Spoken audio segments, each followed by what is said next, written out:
I would like to tell you, of course, a race riot, which I hope we have no more race riots any place in the country. But a race riot is when Negro on one side, or Japanese on one side, and Negro on the other, or white on the other, and then they come together and have a clash. That's a race riot. Is that your definition of one? All right, we haven't, although I know you don't, hate to tell you this, because you're going to be disappointed. We haven't had any race riots in Alabama. We had demonstrations by about 1/2 of 1% of the Negro people in Birmingham, but not a single incident in which white people lined up on one side and Negro people on another, and they clashed. No. Well, it didn't. Didn't happen a single time in Alabama. You know where that happened? That happened in the nation's capital on Thanksgiving Day a year ago, when a race riot at the football game in D.C. Stadium with 54,000 people present resulted in the injury of 485 people, and yet it made the 50th pages of the Washington papers, and many people did not even see it in places like California. The Saturday Evening Post even wrote an article about 3 or 4 months ago about it, in which they told all the facts because they had an investigation made, and yet in Birmingham, Alabama, in 45 days, there were only 69 people injured in 45 days of demonstrations. 22 of them were Negro, 22 Negro, and 47 police officers.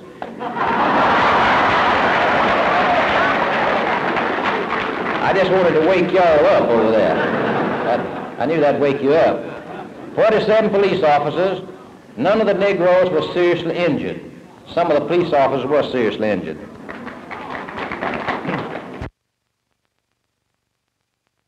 First question being, do you agree or disagree with President Johnson that the civil rights movement is now a moral issue, and why?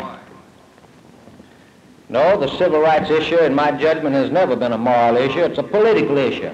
And if there were not large numbers of people block voting who was for this issue, you'd never hear anything about it. I don't hear them paying any attention to the Indian problem in the country, and that's people that are more mistreated than any people in this country, but you never hear anything about it because they're not organized with a large block vote. No, it's not a moral issue, it's a political issue.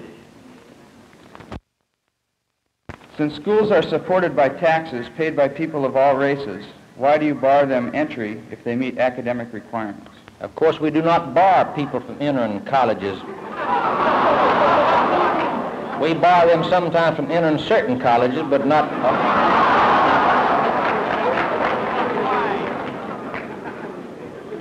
In fact, we have fine schools for both races in our state, and my children cannot go to the Negro school in my little town, nor the Negro to the white school. They both have good schools. I don't see where there's any discrimination. However, if the Supreme Court, and you believe as the Supreme Court says, that one group of people cannot get a good education unless they mix with another group, it seems to me that they're trying to brand somebody as inferior.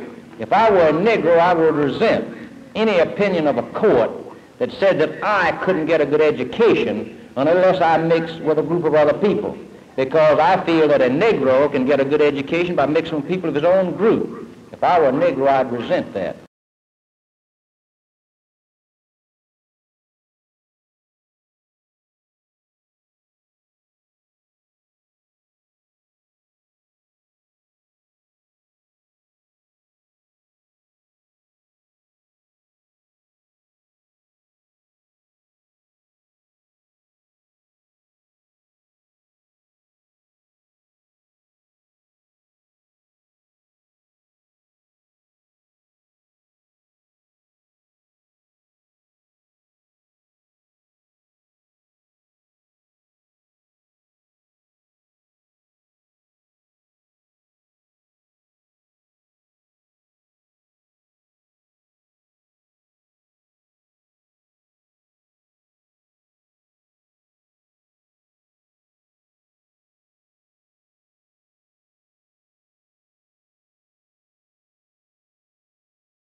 I think in our speaker, the audience will discover this evening, as you listen to him, at least 3 other traits and accomplishments to respect. First, he fights hard for whatever he believes. Second, he is a fluent and forceful advocate of the views that he represents. And third, I know from having exchanged views with him already for about 30 minutes this evening that he says in very blunt, unequivocal terms just exactly what it is that he believes, and I think perhaps that merits respect from friends and foes alike. It is my pleasure at this time to introduce to a student body and a community known and respected as an audience for controversial ideas, a speaker known as an energetic and forceful spokesman for ideas in an area of high controversy. I present to you the Honorable George C. Wallace, Governor of the state of Alabama. Governor Wallace.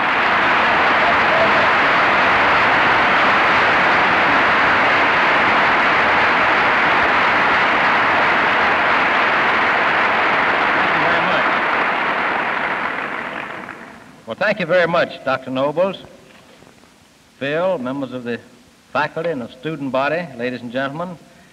I'm glad to be here with you tonight, of course, and I'm glad that everybody's in a good humor. And I appreciate the fact that so many of you are here tonight to listen to some of the attitudes and opinions of the people of my state. And I want to tell the doctor that I appreciate his introduction, and I want to say that we, of course, are not trying to take any industry away from this great section of the country. We have talked to some industrialists in the Northwest who are thinking about, for competitive reasons, of building branch plants in our part of the country. And, of course, we welcome the amount of industrial expansion. As he said, Alabama this last year received $338 million worth of new and expanded industry during the year '63. Which was the largest amount of industrial expansion for our state of any year in her history.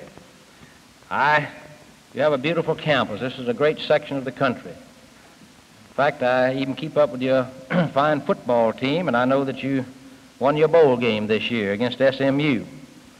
So tonight, go ahead, let's hear it.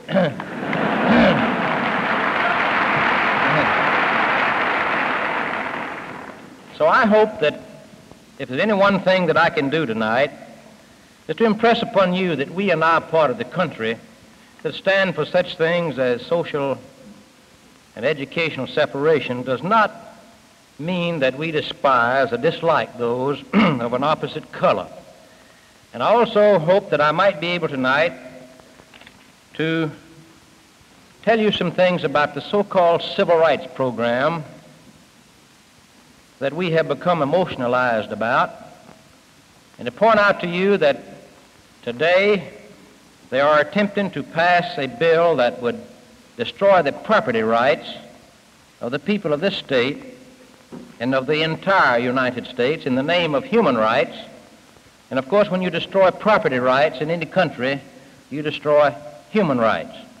In the countries in which there are no human rights are the countries like Soviet Russia and Red China, where there are no property rights.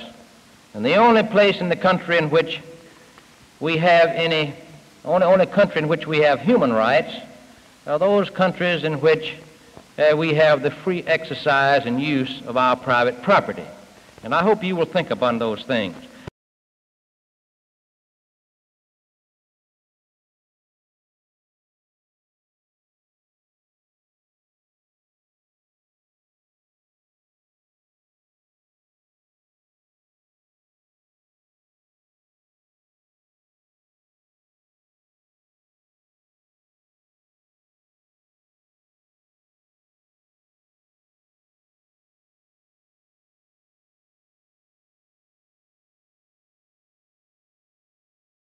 And I can say to you that if we people of the South who espouse our cause belong to the same organizations that many people who are today stirring up and bringing about violence, then, my friends, we would have already been summoned before committees. We'd probably already, a lot of us would be in jail because of who we are. And let me say to you this. I've never made a single statement in my public life that reflected on anybody because of their color.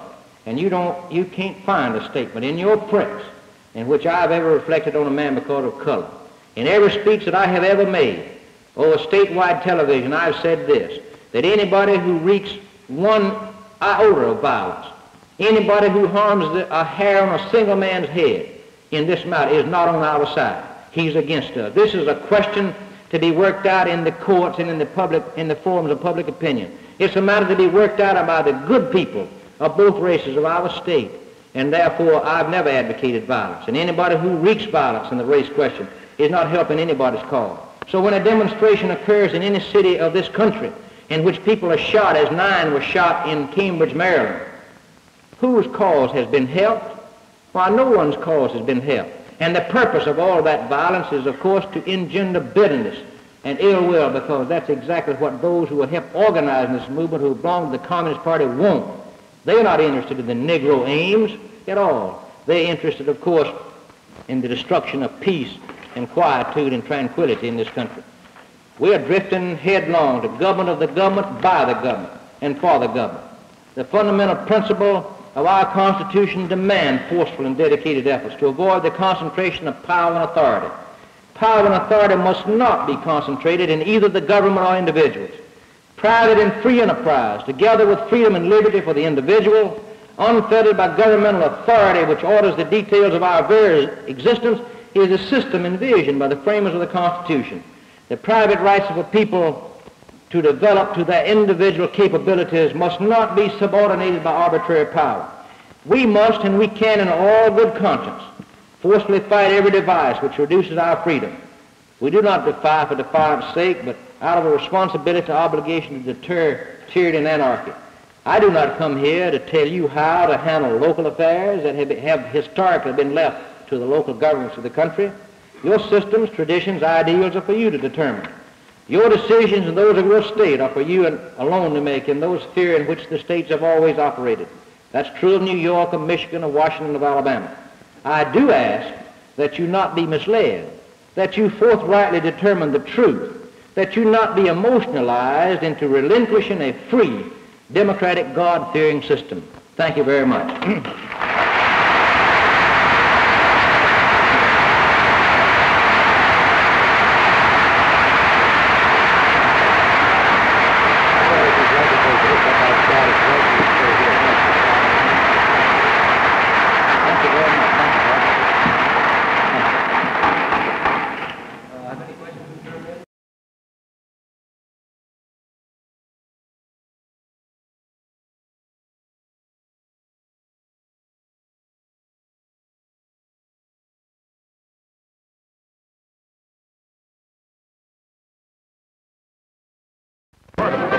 Where are you from? Alabama Television. I'm from Seattle. What do you think of Governor Wallace? I think he's great.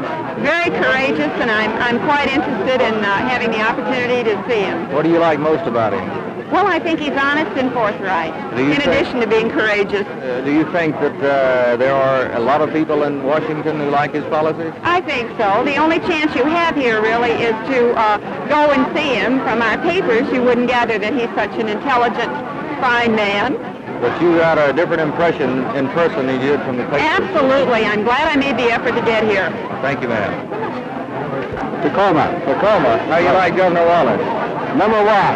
Number one. You think This is my sentiment. are there people in Washington who like his policies generally? I think so, and I think if our governor had any principle, he'd been here and listened to him. Why do you think the governor did not meet Governor Wallace? He said he had another engagement.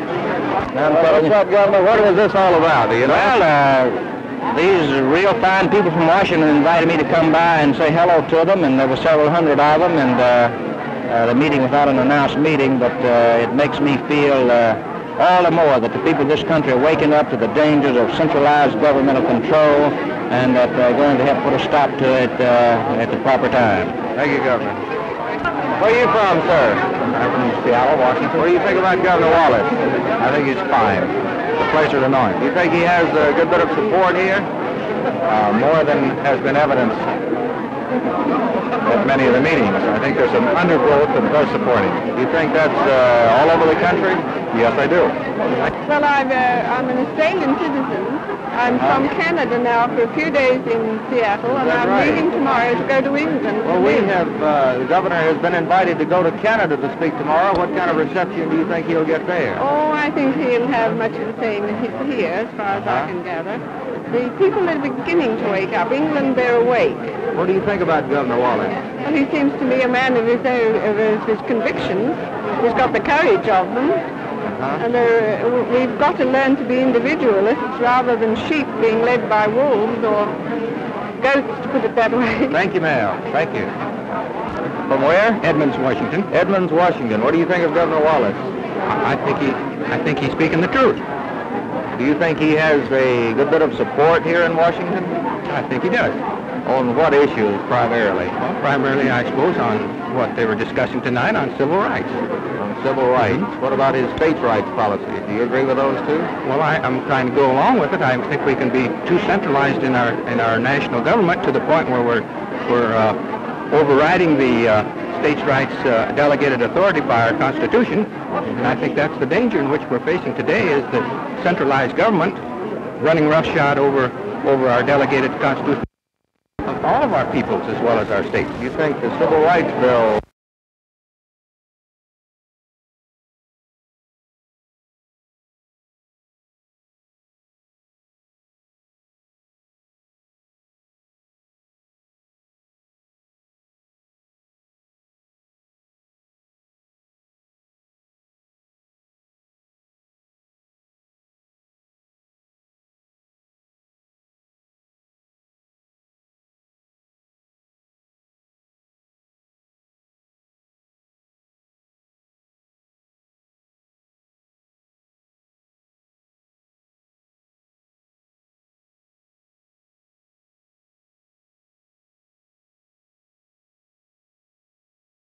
members of the faculty and student body here at the University of Victoria, I appreciate your having invited this Southern governor to come here. In fact, when the invitation was extended, we were rather flattered that you saw fit to ask us to come by.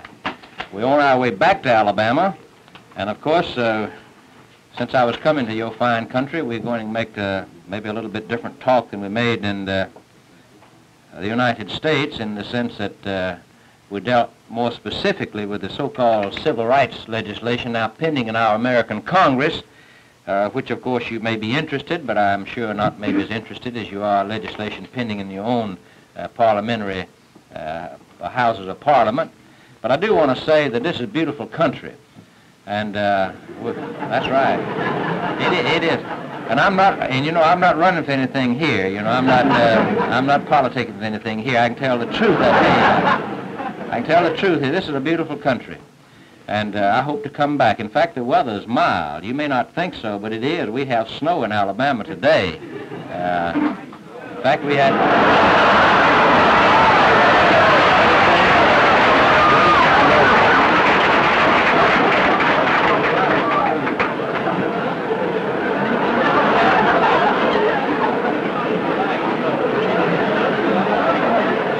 You're very sharp today, I'll tell you that. Yeah, we have white snow down there. And we have some colored snow, but we separate it.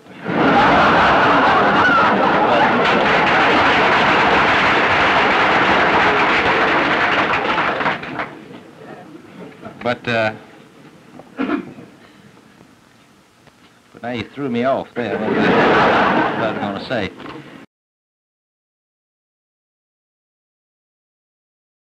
You have a crusade to make, that the crusade be to have your election law, your immigration law, so that people of the black race could migrate to Canada.